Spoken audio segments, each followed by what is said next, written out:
So Equifax has a lot of information, way more than me and you have, probably even more than some governments have, because they have all the credit ratings on everybody everywhere. And they look at a lot of this metadata, and man, oh man, does it have some really big telling things for us, and not really good news, but also, if you guys follow this channel, not really much of a surprise. Let's get into a representative that actually works at Equifax. I'm going to share a video with you, and you guys can let me know what you think of this.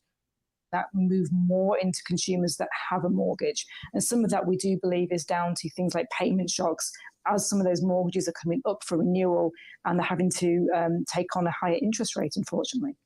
So, number one, what she's saying is payment shocks coming from mortgages. Of course, when you were on a variable rate and it had a locked rate for 1 year, obviously you were signing on to something that was 1.5% or something like that.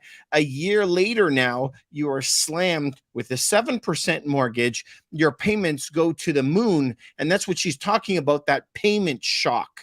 A lot of people who are on variable rates for a long time, they've been slowly going up. I guess that's still as much of a shock, but not all at once. So this going from 1.5% to 7% is like jumping into Antarctic waters, and massive, massive shock. Okay, so let's continue. She has one other point I wanted to bring up to you guys. Let's listen. When it comes to bankruptcies or delinquencies, what are you seeing on that front?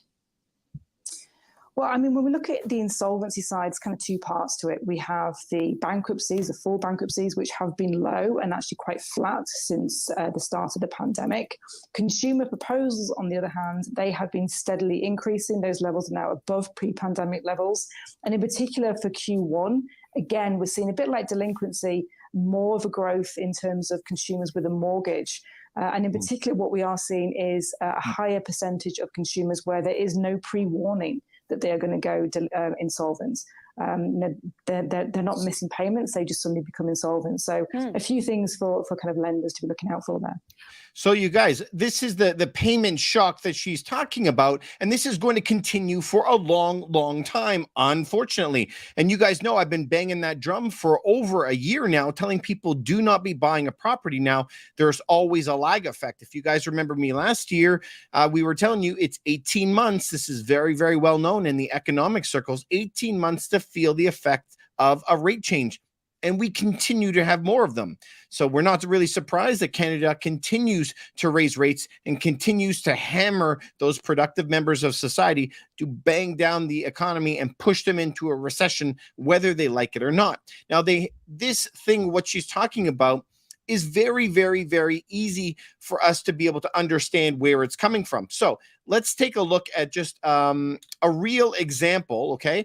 And we want you just to look at it. Let me know what you think, because they're saying this payment shock. So some people, yes, some people had a very, very large payment. Let's say they were in Toronto and they had a $1 million home in 2022. And they had a $3,000 a month payment. That $3,000 a month payment this year is now up to $5,000. So that is a payment shock. Where on earth are they going to come up with that extra money? And how they are doing it, according to Equifax, is they either get a line of credit or they're putting it on credit cards. Me and you know that obviously they can go to the bank of mom and dad, maybe borrow some for some friends.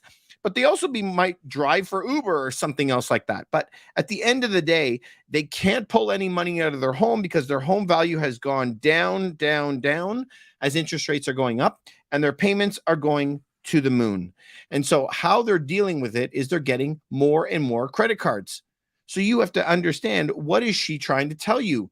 This is the hard part. What do you do? What do you do? This is a serious question I'm asking you. What would you do? What would I do? I know what we would do. If we were between a wall, we got to feed our family. And she says, all of a sudden, we have no idea where this comes from. They just poof of smoke, just disappear, and everything falls off. This is exactly the way it happens every single time. Let me be clear. Every single time that this has ever happened, that there's an economic problem or even a personal problem, this is what plays out. So you have a credit card, you have a line of credit, and you are borrowing from it to feed your kids, borrowing from it to pay for gas. You borrow until one day the musical chairs just stops. You can no longer borrow from your line of credit and put it on something else. You can no longer take money out of a line of credit or any type of credit, borrow from anybody to pay the other bill. This to take from one pocket to put in the other. It doesn't happen anymore. And in one day, the whole house of cards falls down. You could lose your car, your house, your job, all in one shot, which is crazy town, right? Crazy. So what would happen if I had a line of credit up to $50,000, right? If you're at 30 grand, you have some space and now you're like, oh, I got some time, got a few more months to pay for that. But what happens if your line of credit is at $50,000? That's what I'm going to ask you. There's nothing left on it. What happens if you have a credit card and your credit card is good for $5,000 and you're maxed out at $5,000? You don't have one penny that you can borrow. Once that comes up and that date is due, you are cooked, man. Your goose is cooked. You're finished. And so this is where we're at right now. And this is why I'm worried for a lot of people. Now, Equifax came out with their article. Their article is very, very telling where we are today. Let's take a look at the article. If we take a look at this article from there, increased demand for credit continues and delinquency rates rise. No big surprise here. Everybody is using credit cards and everyone is having struggle. Their word, not mine. So Equifax, this is not clickbaity. This is just straight up facts from them reading metadata from a zillion people, right? And so total consumer debt remains substantial at $2.3 trillion. Remember, this is Canada. We're a small country. This is not like the United States. But the story, if we look at proportions, like per capita, is a very similar story to the United States, that a credit card usage is going to the moon, right? And let's go down. The higher cost of living, of course, and the influx of new consumers entering the credit market has driven credit card balances to rise by 14.5% compared to last year, Q1 of 2022. Bananas, high cost of living. So people are putting it on credit card debt, and they're putting it on credit card debt at 30% interest. What do you think is going to happen? On average, this to me is shocking. Please pay attention to this. On average, consumers are spending 21% more each month on their credit cards. Read this. Average monthly spend per credit card holder has exceeded 2.2K this quarter. I don't know if you guys need to take a second just to to breathe that in. Are we reading this right? The average usage per user per credit card is $2,200 a month. Good Lord. That is crazy. My eyes almost bugged out of my head. I don't know if you're the only one. When I saw that, I'm like, wow, that is a huge jump. Payments are being missed. In Q1, 175,000 more customers missed payments on at least one non-mortgage product, up 19% from the first quarter of last year.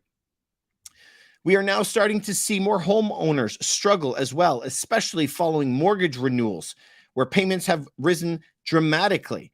Remember that we just had this from the Bank of Canada that is warning us that we have a 40% raise in prices, average. So that is going to hurt a lot of people, unfortunately. So this is Equifax, right, that is dealing with this. Housing market faces sharp slowdown. I can tell you from the majority of people that we deal with in all of the brokerages and all the agents, they are facing 50 to 70% drop in income. The housing market continues to slow, with new mortgage orientations plummeting.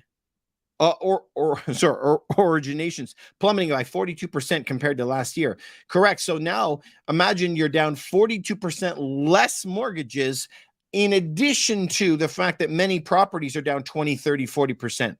So compound 42% drop on top of a 40% price reduction, and you're going to get really it per dollars. So this is a mega, mega, mega problem. So if you guys want to do anything for yourselves, please just go to Investopedia. If you go to Investopedia and take a look at what the lag effect is, we can do it together if you would like. So this is so important. If we look at the Canadian GDP, look at up to 1 in 5 GDP dollars is for real estate. 13.5% is coming from real estate services. but there's also other services that you can't even count on. So look at the lag effect.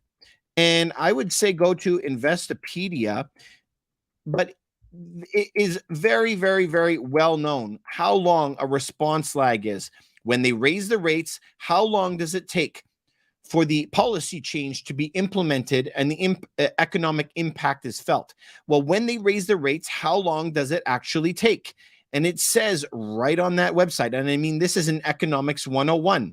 When the Federal Reserve or the Bank of Canada cuts the rates or raise them, either way, it can take 18 months before there's any evidence. Any evidence. So what you're seeing now, you guys, we are in like inning number 2, inning number 3, and the big shoe to drop is going to be commercial real estate. We did a couple videos on that. I encourage you guys to go take a look at that, because this is big news for everybody. And whether you think that you own your home cash, congratulations if you do. Whether you think that you're sitting pretty, I'm telling you, it is going to affect you. Please remember back to 2009, 2010, everybody has some stocks somewhere that it's going to be impacted. Everyone has a retirement fund that owns something in a REIT. Maybe you own it as well. And so if you have some of these products, that could drop as well. Remember, this is all the house of cards, like a domino game. When one goes down, it's going to happen somewhere else. Remember, all these things, Silicon Valley Bank very notoriously went under a couple months ago. And when that went under, everyone said, what happens in California doesn't bother me. But the banks in Canada lost $7 billion each. That's a big number, okay? So they're all interconnected, man. And this is why we even did a video on Canadian banks and how all the Canadian banks just buy each other's shares. It's a very little inbred little community between these guys. It's really, really weird how when one goes down, they're all going to take each other down. So this is why we have to be careful.